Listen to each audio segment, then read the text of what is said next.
es el que vive? Cristo es el que vive. ¿Y quién es el que sana? Cristo es el que sana. ¿Quién es el que salva? Cristo es el que salva. ¿Quién es el que viene? Cristo es el que viene. El Espíritu de Dios se mueve, se mueve, se mueve. Oh hermano, deja que se mueva dentro de tu corazón.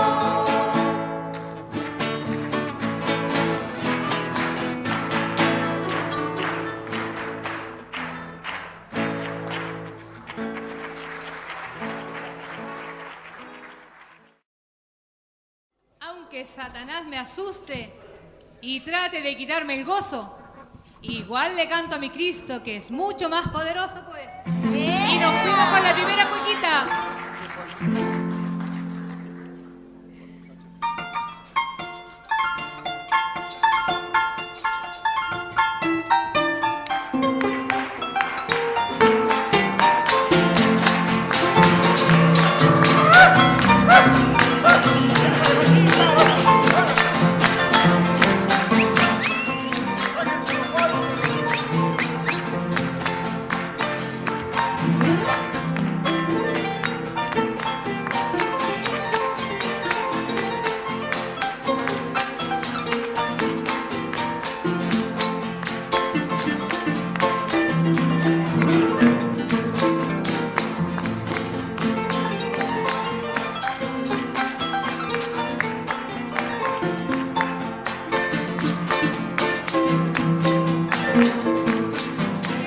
Llegaron las fiestas patrias.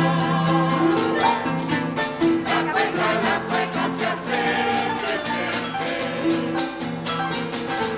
La cueca se hace presente. Y como siempre sucede, se anima toda la gente. Llegaron las fiestas patrias. Con la gracia de Cristo reviven las tradiciones. Los momentos solemnes se me hacen los corazones. Con la gracia de Cristo reviven las tradiciones. Los corazones sí que brindan esta alabanza. En tus manos dejamos nuestra fe, nuestra esperanza. Por mi patria, Señor, pedimos tu bendición.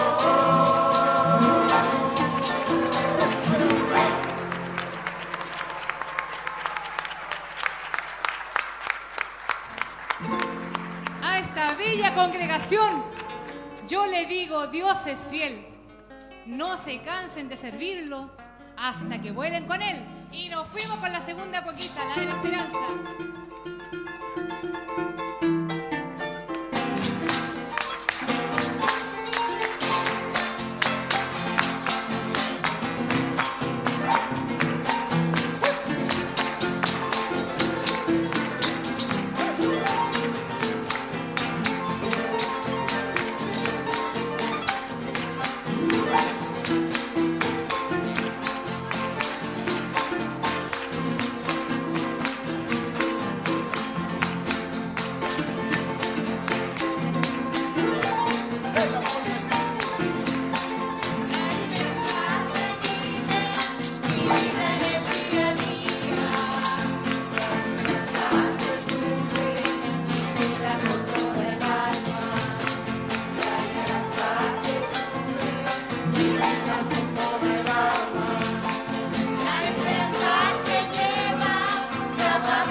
Soy cristiano y sigo a Cristo, evangélico de corazón. Mi Biblia es mi estandarte, Jesucristo mi Salvador. Por eso grito a los cuatro vientos, que lo escuche mi nación. Soy chileno, soy cristiano, ¡viva Chile! ¡Sí, señor!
Sobre un momento en la historia del pueblo de Israel, específicamente en la vida del rey David.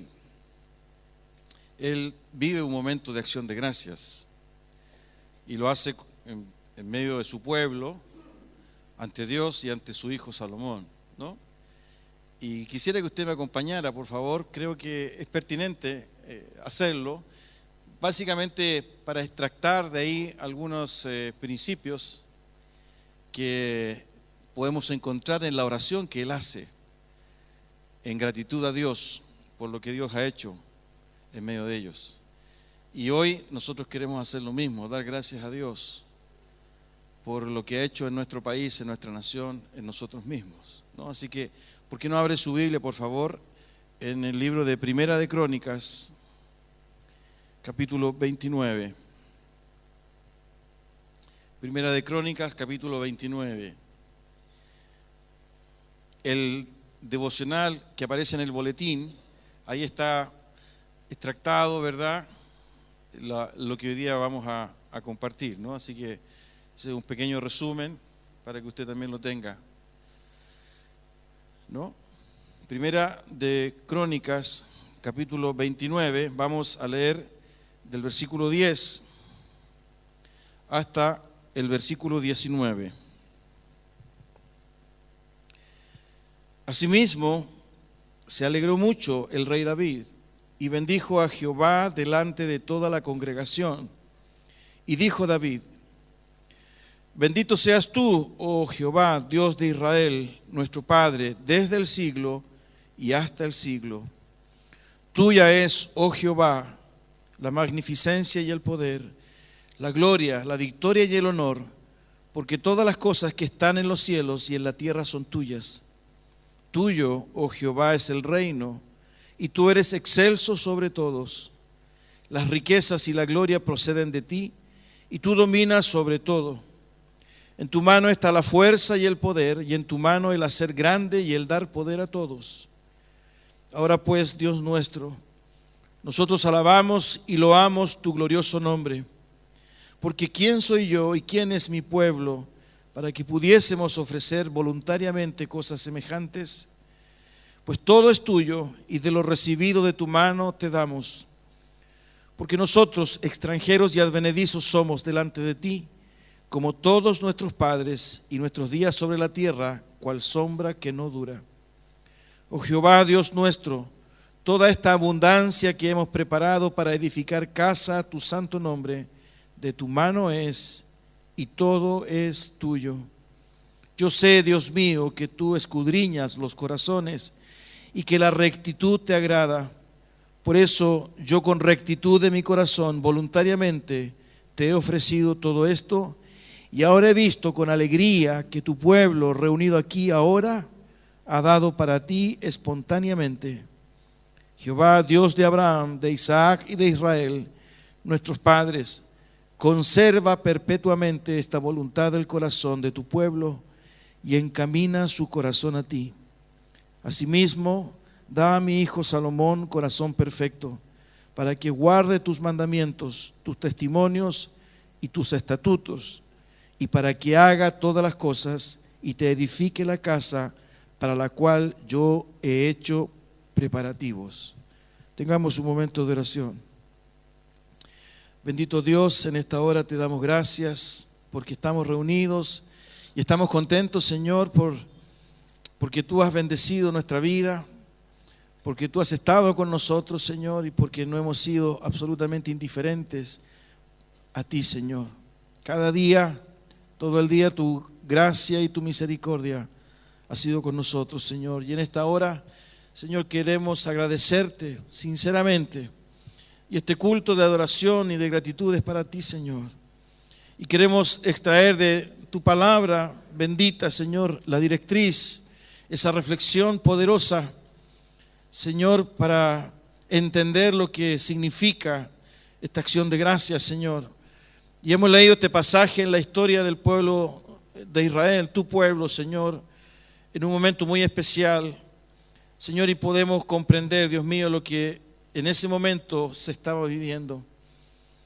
Ayúdanos, Señor, a entender los procesos que también hoy día en nuestra vida, en nuestro país, nuestra nación, nuestra familia está viviendo, de modo de poder entender, Señor, que todo es tuyo, que todo proviene de ti, y que a pesar, Señor, de la incredulidad de nuestro corazón, que a pesar de la muchas veces tibieza en nosotros, Señor, incluso, Señor, esos rasgos de idolatría, tú eres Dios, Señor, y tu misericordia y tu bondad alcanzan, Señor, nuestra vida. Gracias, gracias, Padre Santo. Ayúdanos a adentrarnos en la lectura, en la meditación, Señor, de lo que David en aquella oportunidad clamó y oró ante su pueblo, ante su hijo, ante ti mismo, Señor. Gracias porque estás aquí también. Eres el mismo Dios, Señor, porque el tiempo no te limita, porque tú eres inmutable, porque tú eres bueno, Señor. Gracias, mi Señor. Oramos en el nombre de Jesús. Amén. Queridos, elegí este pasaje, si bien está en un contexto un poco diferente. Hay elementos importantes y que de alguna forma uno los puede advertir en esta oración que hace el rey David. no sé si ustedes se recuerdan quién era el rey David. El rey David, ¿verdad?, ha sido uno de los hombres íconos de la historia del pueblo de Israel, y yo diría incluso de la historia mundial. Es un hombre que fue rey y que fue el segundo rey, ¿verdad?, de Israel, y fue un estadista, fue un militar, y fue un poeta, fue un artista, ¿no? Este hombre es el que a los 17 años enfrenta la amenaza, ¿verdad?, que su nación estaba sufriendo cuando es capaz de vencer a este gigante Goliat, ¿se acuerdan? ¿Sí? Y es capaz, ¿verdad?, en su debilidad y en su flaqueza o en su falta de experiencia, confiando en Dios, delante de todo el pueblo, de todos los ejércitos, en fin, del rey Saúl, vencer, ¿verdad?, a este otro soldado que lo excedía largamente en capacidad, en experiencia, en armamento, en fin, ¿no? Y comienza la historia de este hombre que Dios lo bendijo. Este es el hombre del cual la Biblia dice que era un hombre conforme al corazón de Dios. Un hombre muy sensible, ¿no? Y sin embargo, él era un hombre de armas, ¿no?, un estadista, y llevó a Israel a una de las épocas más gloriosas que ha tenido Israel en su historia, ¿no? Fue una época en que el pueblo era respetado, en fin, se extendieron incluso los límites de sus tierras, era, en fin, reconocido, y había en este hombre el deseo de construir un templo para Dios. Esto que acabamos de leer es una oración de gratitud. Cuando se han reunido las ofrendas, el pueblo ofrendó, ¿verdad?, para construir el templo, ¿no? Porque hasta ese momento no había un templo para Dios, ¿no? Y había en él, en este hombre, este deseo íntimo de construir un templo para Dios. Esto de alguna forma usted lo puede leer ahí en el capítulo 28, ¿no?, de Primera de Crónicas, ¿no? Fíjense en el versículo 2, dice: y levantándose el rey David, puesto en pie, dijo: oídme, hermanos míos y pueblo mío. Él está hablando al pueblo de Israel. Yo tenía el propósito de edificar una casa en la cual reposara el arca del pacto de Jehová y para el estrado de los pies de nuestro Dios, y había ya preparado todo para edificar. Esa era la inquietud de él, ¿no? Estoy leyendo 1 Corintios 28, 2. Y ese era su sentir. Pero Dios no le permitió construir el templo porque él había derramado mucha sangre en sus luchas, en sus guerras, en sus conquistas. Incluso un poquito más adelante, en el versículo 3 del capítulo 28 de Primera de Crónicas, él mismo lo señala: mas Dios me dijo: tú no edificarás casa a mi nombre, porque eres hombre de guerra y has derramado mucha sangre.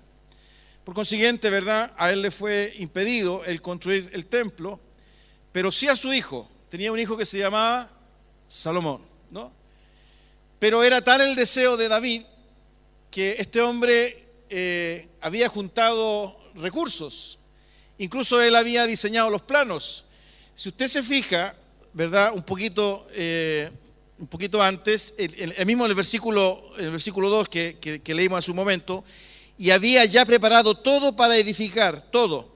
Incluso en el versículo 12 de ese capítulo 28 de Primera Crónicas, uno puede ver que él tenía los planos. Asimismo, el plano de todas las cosas que tenía en mente para los atrios de la casa de Jehová, para todas las cámaras alrededor, para las tesorerías de la casa de Dios y para las tesorerías de las cosas santificadas. Es decir, había en él un deseo vivo hasta tal punto, ¿verdad?, que él había juntado los recursos. Más adelante usted puede ver que incluso de su propio patrimonio, de su tesoro, él destina, ¿verdad?, metales preciosos, joyas, en fin, y tiene los planos, e incluso él reconoce que la inteligencia para hacer esos planos se la dio Dios.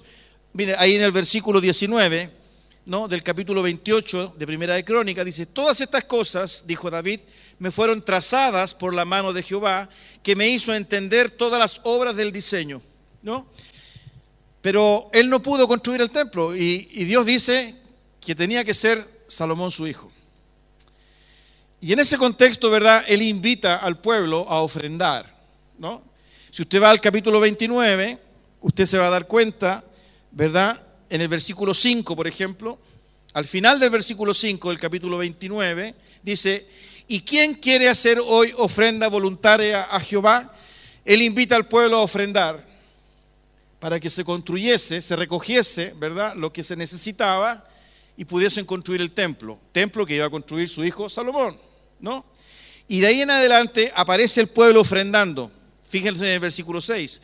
Entonces los jefes de familia, los príncipes de las tribus de Israel, los jefes de millares y de centenas, etcétera, ofrecieron voluntariamente y dieron para el servicio de la casa de Dios 5,000 talentos y 10,000 dracmas de oro, 10,000 talentos de plata, etcétera, ¿no? De ahí para adelante, versículos 7, 8, 9, aparece la ofrenda voluntaria del pueblo para construir templo para Dios. Versículo 9 dice: y se alegró el pueblo por haber contribuido voluntariamente, porque de todo corazón ofrecieron a Jehová voluntariamente, ¿no? Voluntariamente entregaron, ¿verdad?, de sus propiedades, de su patrimonio para construir. Y en ese contexto, David da gracias a Dios, ¿no?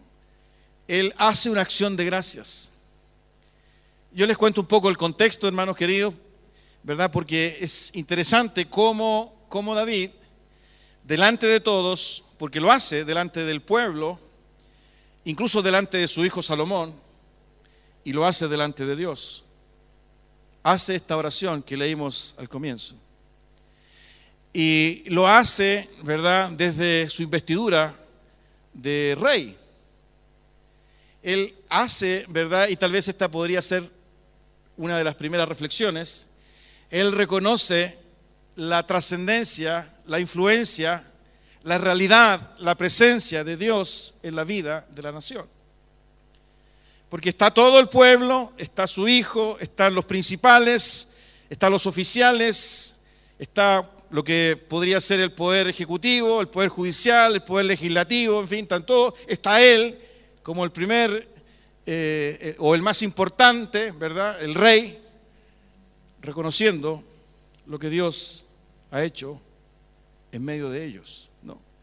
El propósito era construir, y era un proyecto grande, construir el templo. El propósito era agradecer, ¿verdad?, por las ofrendas que se habían tomado, porque todas habían sido voluntarias y generosas.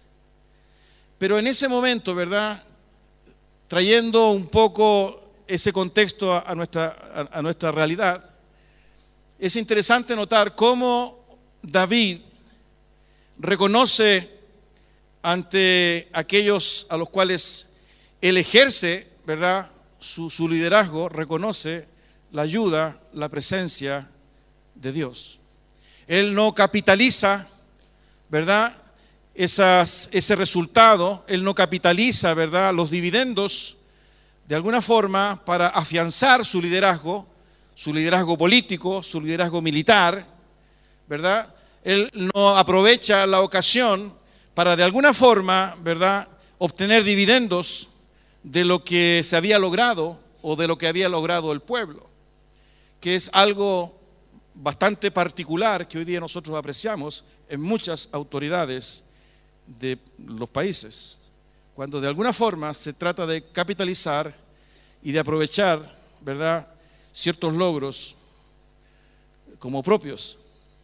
Pero lo que hay acá en David, ¿verdad?, es una actitud diferente.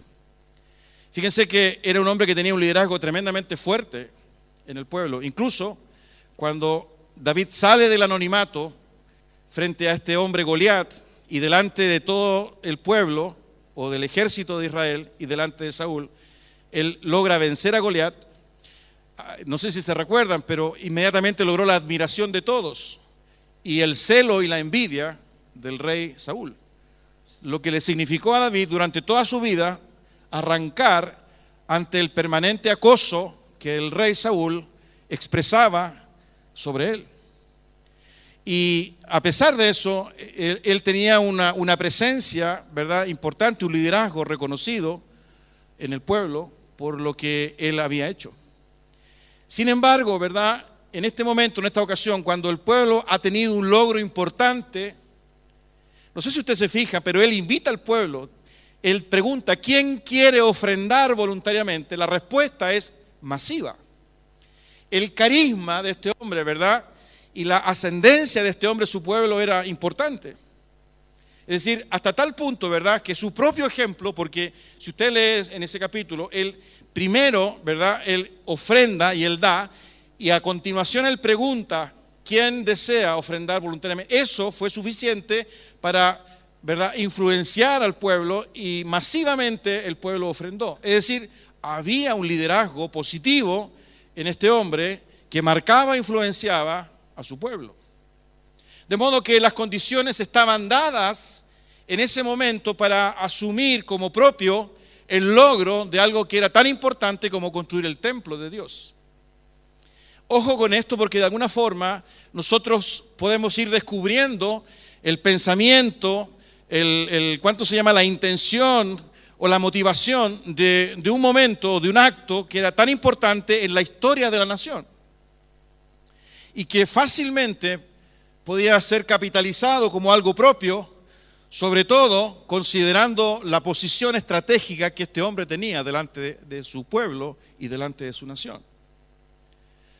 Sin embargo, él ora, como lo hemos leído hace un momento, colocando las cosas en su lugar, ¿no?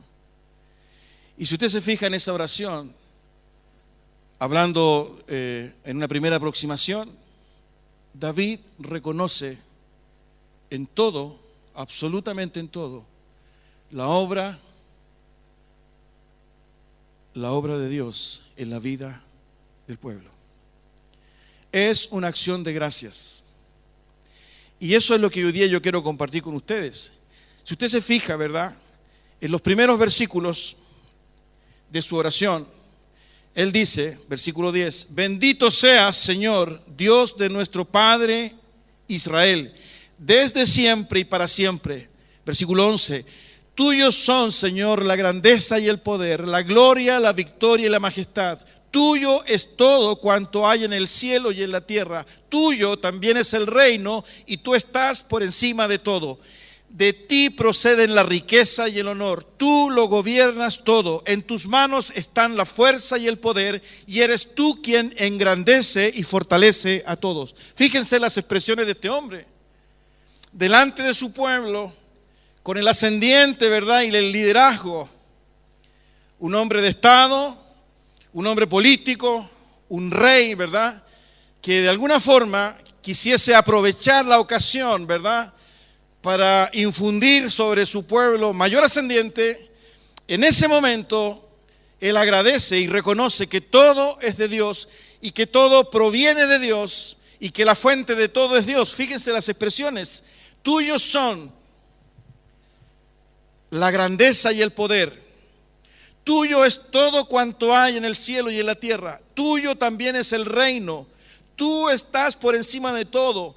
De ti proceden la riqueza y el honor. Tú lo gobiernas todo. En tus manos están la fuerza y el poder. Y eres tú quien engrandece y fortalece a todo. Comienza David, ¿verdad?, esta acción de gracia glorificando y honrando a Dios, reconociendo que Él es la fuente de todo y que Él está por sobre todo y que todo le pertenece. Qué tremendo, ¿no? Qué tremendo. El reconocimiento, ¿verdad?, de Dios en la realidad de la nación. Y por favor, permítanme de alguna forma compartirles que cuando uno se acerca a la Biblia y cuando uno lee estos pasajes, la mente religiosa de uno, ¿verdad?, lo hace pensar, lo hace creer de que probablemente lo que estos hombres, o en este caso David, estaba compartiendo, estaba dentro de un ambiente espiritual, ¿verdad?, y una ceremonia religiosa. Él está dando un discurso. El pueblo se ha juntado y se ha reunido, han reunido ofrendas, ¿verdad? Hay un proyecto. Su hijo está ahí, están sus principales oficiales. Es parte de la vida de la nación. Es como lo que nosotros pudiésemos apreciar, ¿verdad?, un 18 de septiembre, ¿verdad?, cuando existe este Te Deum, o un 19 de septiembre, cuando aparecen, ¿verdad?, estas ceremonias oficiales y donde se reúnen las autoridades y donde hay un discurso, ¿verdad? Esto ocurre en la vida, perdónenme que lo diga de esta forma, ciudadana del pueblo de Israel, como parte de la historia de lo que está ocurriendo. Por consiguiente, esta declaración de David, esta glorificación de Dios, este reconocimiento de que todo le pertenece y que de todo proviene de Él, es en medio, ¿verdad?, de la contingencia política diaria de la nación. Delante, ¿verdad?, de los distintos poderes, delante del pueblo, delante del ejército. Ni más ni menos es la glorificación de Dios en el contexto de la vida del pueblo de Israel. Eso es lo relevante, eso es lo importante. Es como, perdónenme, pero voy a llevarlo a algo más micro, ¿no? Es como si usted celebrara su cumpleaños, un momento especial, ¿verdad? Y aparecen sus suegros, aparece su suegra, sus cuñados, y está toda la familia, ¿verdad? Y hay un asado por allá, y hay un choripán por acá, ¿verdad? Y hay una música, y están todos contentos, ¿verdad? Y usted dice, y de repente, pare todo, por favor. Hay algo que yo tengo que decir. Todo lo que soy, todo lo que he logrado, este año de vida que hoy celebro, la presencia de ustedes aquí, el afecto, el cariño y el amor que hay entre nosotros, la realidad de nuestras relaciones de familia, la posibilidad de tener estos recursos y compartirlos y de celebrar de esta manera, todo es producto de la obra de Dios, por cuanto todo es de Él y todo procede de Él. Es exactamente lo mismo. Y perdonen que insista en esto, ¿verdad? Porque de alguna forma tenemos que entender que a veces esta religiosidad y esta espiritualidad nuestra nos juega en contra. Pero lo que está ocurriendo es un hecho histórico en la nación. De hecho, se construyó el templo, el famoso templo de Salomón, un templo con una majestuosidad tremenda, ¿verdad? En fin, que es reconocido incluso por la historia del hombre. Fue un suceso ícono en la historia, un hecho real. Y en ese hecho real, ¿verdad?, hay una acción de gracia. Señor, el poder es tuyo, la fuerza es tuya. Tú le das fortaleza a quien tú quieres darle fortaleza. Tú lo gobiernas todo. ¿Se da cuenta, no? Es decir, hay una declaración y una glorificación de Dios ante un hecho histórico trascendente en la vida de una nación por un hombre que ostentaba en ese momento la primera magistratura, que se le abría la posibilidad, ¿verdad?, de recibir la honra, el reconocimiento, de alguna manera de solazarse con la influencia que él ejercía sobre sus súbditos, por cuanto la respuesta a la invitación de él había sido positiva y masiva. Sin embargo, ¿verdad?, en ese momento él decide glorificar y honrar a Dios, dar gracias a Dios por lo que ellos estaban viviendo y por lo que ellos habían vivido. Tú eres dueño de todo, tú todo lo sustentas, todo viene de ti. Y esa es una realidad y ese es un principio, ¿verdad?, bíblico, teológico, que es transversal en la Biblia. Y es algo precisamente de lo cual hoy día, la raza humana, la sociedad, la cultura, no quiere reconocer y rechaza. Nosotros vemos, ¿verdad?, una cultura en este texto y vemos una sociedad fuertemente impactada por la realidad de Dios. Y este reconocimiento surge precisamente de esa realidad. Hoy, tristemente, vemos que no es así. Por eso que este hecho de pararnos en el día de hoy, detenernos y decir, Señor, te damos gracias porque todo es tuyo, al margen, ¿verdad?, de las opiniones y divisiones políticas, al margen, ¿verdad?, de las decisiones, ¿verdad?, de política pública, al margen, ¿verdad?, de cómo hoy día está estructurado el poder legislativo o el poder judicial. Tú eres dueño de todo y todo te pertenece. ¿Se dan cuenta? Es la realidad de Dios que la palabra, que su palabra, ¿verdad?, no necesita ni lo hace demostrar de quién es Dios. Esta oración de David, de principio a fin, reconoce quién es Dios, reconoce quién es Él y reconoce quién es el pueblo. Por eso que es una oración que deja las cosas en su lugar. Y fíjense que esta glorificación, ¿verdad?, que Él hace en estos versículos, cuando él reconoce absolutamente que todo le pertenece a Dios, genera inmediatamente en el versículo 13 la acción de gracias. Versículo 13 dice: por eso, Dios nuestro, te damos gracias y a tu glorioso nombre tributamos alabanzas. Fíjense que es interesante notar, ¿verdad?, cómo el corazón de David, sensible a Dios, pudiendo capitalizar, ¿verdad?, ese momento para su propia conveniencia, al reconocer que todo es de Dios, y no está hablando, ojo, que no está hablando del Dios, porque también eso es parte de nuestra religiosidad. Uno podría preguntar, ¿y de qué Dios está hablando? ¿Del Dios evangélico o está hablando del Dios católico?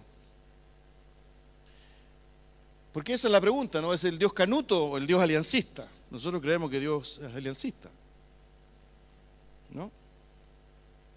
Sino que en las palabras y en la oración hay un reconocimiento al Dios único y verdadero, al Dios creador. Y tenemos múltiples pasajes. Miren, abran su Biblia en el Salmo 104.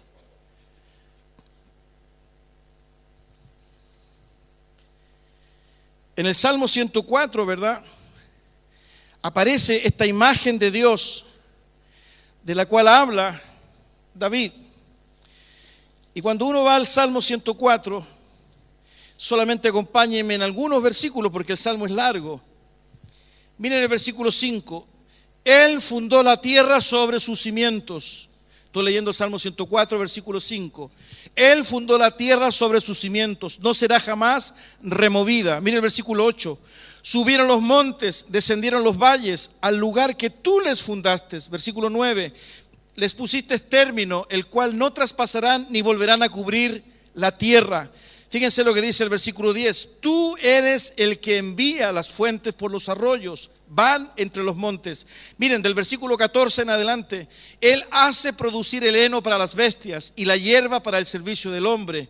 Versículo 15, y el vino que alegra el corazón del hombre, el aceite que hace brillar el rostro. Fíjense el versículo 16, se llenan de savia los árboles de Jehová, los cedros del Líbano que Él plantó. Allí anidan las aves. Es decir, el Dios al cual habla el rey David es este Dios creador. Fíjense el versículo 18, los montes altos para las cabras monteses, las peñas madrigueras para los conejos, hizo la luna para los tiempos, el sol conoce su ocaso, etcétera, etcétera, etcétera. Fíjense el versículo 21, los leoncillos rugen tras la presa y para buscar de Dios su comida. Sale el sol, se recogen y se echan en sus cuevas, sale el hombre a su labor y a su labranza hasta la tarde. Versículo 27, todos ellos esperan en ti para que les des su comida a su tiempo. Les das, recogen. Abres tu mano, se sacian de bien. Escondes tu rostro, se turban. Les quitas el hálito, dejan de ser y vuelven al polvo. Envías tu espíritu, son creados y renuevas la faz de la tierra. Aleluya. Todo lo sustenta Dios. Todo fue creado por Dios y todo es de Dios. Gústele o no le gústele. Pero es así. Y cuando usted observa la maravilla de los cielos, cuando usted observa los equilibrios ambientales, las leyes físicas, químicas, biológicas, cuando usted observa el cuerpo humano, cuando usted es capaz de entender, ¿verdad?, la grandeza del universo, ¿no?, las distancias en años y millones de años luz, cuando usted logra comprender las leyes físicas, usted se da cuenta, ¿verdad?, de las maravillas de la creación. Y nuestra mente se pierde en eso. Y nuestra mente no alcanza a comprender eso. De ese Dios está hablando David. Y ese Dios es el que de alguna forma participa en la realidad de la vida de sus criaturas, porque lo que acabamos de leer en el Salmo 104 nos habla de este Dios comprometido con la realidad de lo que ocurre a sus criaturas, con mayor razón a sus hijos. Por consiguiente, cuando hacemos una acción de gracias y agradecemos a Dios por nuestro país y por nuestra nación, estamos y necesariamente debemos hacerlo, incorporar la realidad de Dios a la vida de nuestro país. Y tal vez en esa dimensión la iglesia evangélica ha estado en falta. Porque lamentablemente, ¿verdad?, se ha producido muchas veces divisiones, atomización y disputas de poder entre las distintas manifestaciones cristianas evangélicas. Y como nación de Dios, como pueblo de Dios, nos ha costado y no hemos podido relacionarnos para influenciar positiva y fuertemente a nuestra nación. Tenemos opiniones divididas. Políticamente, ¿verdad?, tenemos diferentes sensibilidades. Y en muchos procesos que ha vivido nuestra patria o que está viviendo nuestra patria, nosotros nos retiramos o prescindimos o no opinamos. Por eso, queridos, que lo que está sucediendo, ¿verdad?, en el contexto de esta oración de David es fundamental. Nosotros tenemos la convicción que todo es de Dios y que todo es para Dios. Fíjense, este principio, ¿verdad?, lo desarrolló de manera muy sucinta, muy breve, el apóstol Pablo cuando fue a Atenas. Si usted abre su Biblia en Hechos 17, por favor, abra su Biblia en Hechos 17. Él está en medio de su segundo viaje misionero. Y llega a la ciudad de Atenas.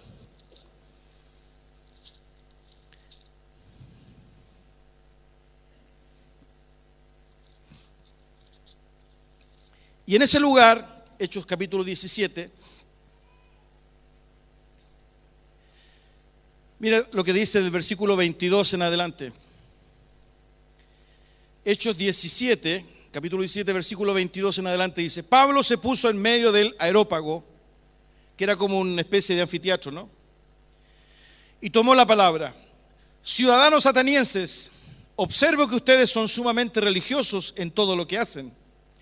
Al pasar y fijarme en sus lugares sagrados, encontré incluso un altar con esta inscripción: a un Dios desconocido.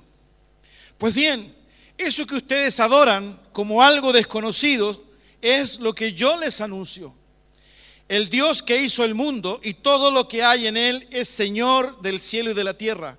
No vive en templos construidos por hombres, ni se deja servir por manos humanas como si necesitara de algo. Por el contrario, Él es quien da a todos la vida, el aliento y todas las cosas. De un solo hombre hizo todas las naciones para que habitaran toda la tierra y determinó los periodos de su historia y las fronteras de sus territorios. Esto lo hizo Dios para que todos lo busquen y aunque sea a tientas, lo encuentren. En verdad, Él no está lejos de ninguno de nosotros, puesto que, fíjense lo que dice a continuación, puesto que en Él vivimos, nos movemos y existimos. Puesto que en Él vivimos, nos movemos y existimos. La Reina Valera dice: porque en Él vivimos y nos movemos y somos. ¿Qué es lo que está hablando Pablo? Está hablando exactamente lo mismo que David en medio del pueblo de Israel, cuando da gracias a Dios por lo que Dios ha hecho en medio de ellos. Es exactamente lo mismo que acabamos de leer en el Salmo 104. La realidad y la presencia de Dios en el mundo creado, en la historia, en las circunstancias. Por eso que hoy día nos detenemos, hacemos un paréntesis y decimos a Dios: gracias por nuestro país. Gracias por nuestra geografía. Gracias por los recursos naturales, gracias por la institucionalidad, gracias por las autoridades, gracias porque aquí hemos nacido y nos hemos criado, gracias porque aquí nos hemos desarrollado, gracias porque en tu divina voluntad tú sabías y permitiste que naciésemos en este lugar del globo terráqueo. Porque todo es tuyo. ¿Y por qué? Porque todo es tuyo. Porque en ti nos movemos, porque de ti somos y para ti somos, porque estás sobre todo, porque tú gobiernas todo. ¿Se dan cuenta, no? Hay una vinculación absoluta. Y es lo que inmediatamente surge en el corazón de David, porque después que él ha dado la gloria a Dios, si usted se fija, aparece, y vuelvo ahora a Crónicas, aparece, ¿verdad?, esa palabrita, o esas dos palabritas, versículo 13 de Primera Crónicas 29. Por eso, Dios nuestro, te damos gracias. Por eso, Dios nuestro, te damos gracias. Es decir, la gratitud de David brota espontáneamente del reconocimiento de quién es Dios y lo que hace. El reconocimiento de la grandeza, de la gloria, del propósito de Dios, del poder de Dios, está en David fuertemente vinculado con la realidad de la nación, al margen de la contingencia, y con la convicción de quién es Dios y lo que a Él le pertenece. Por eso, queridos, de alguna forma esta oración de David nos compromete a nosotros como pueblo de Dios. No podemos ser indiferentes a lo que ocurre en nuestra nación. No podemos marginarnos, ni tampoco podemos caer, ¿verdad?, en ese cúmulo de críticas y de juicios. Oramos por nuestra nación. Nos importan las decisiones que toma la presidenta, nos importan las decisiones que toma el poder legislativo, la manera en que se estructuran, ¿verdad?, las decisiones a nivel regional. Los intendentes, los gobernadores, los alcaldes. Nos interesa, o de alguna forma nosotros vivimos nuestra espiritualidad y nuestra religiosidad en los templos.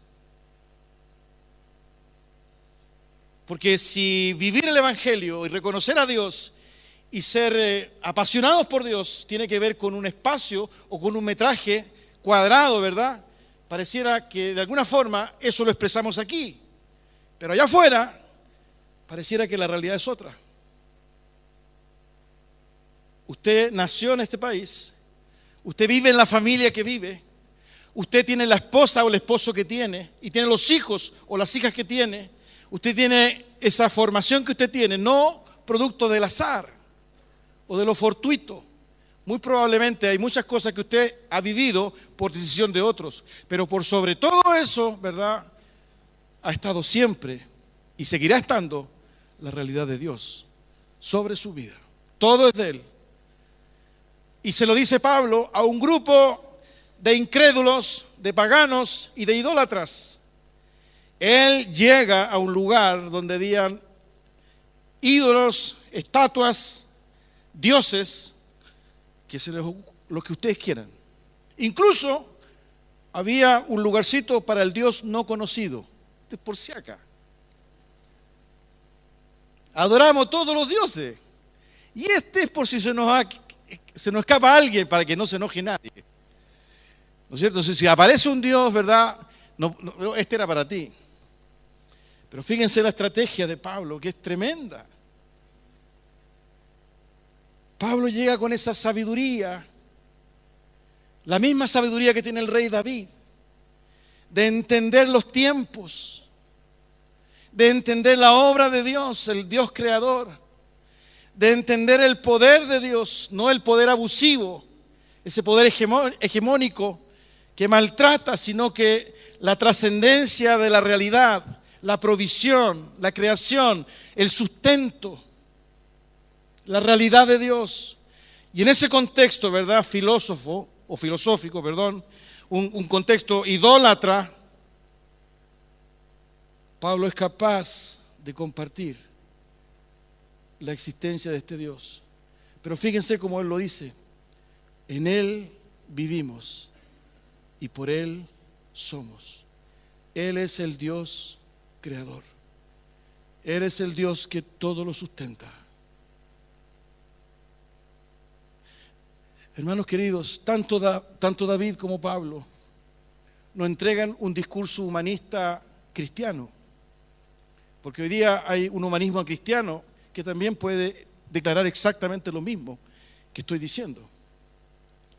Lo que David y Pablo comparten es un Dios personal que ha afectado e impactado profundamente sus vidas, no desde una perspectiva ideológica, no a través de un concepto de ideas, sino que en la realidad de su vida. Si usted se fija en la oración de David, más adelante, en el versículo 17, ¿verdad? De Primera de Crónicas 19 dice: yo sé, mi Dios, que tú pruebas los corazones y amas la rectitud. Por eso con rectitud de corazón te he ofrecido voluntariamente todas estas cosas. Fíjense la expresión de David.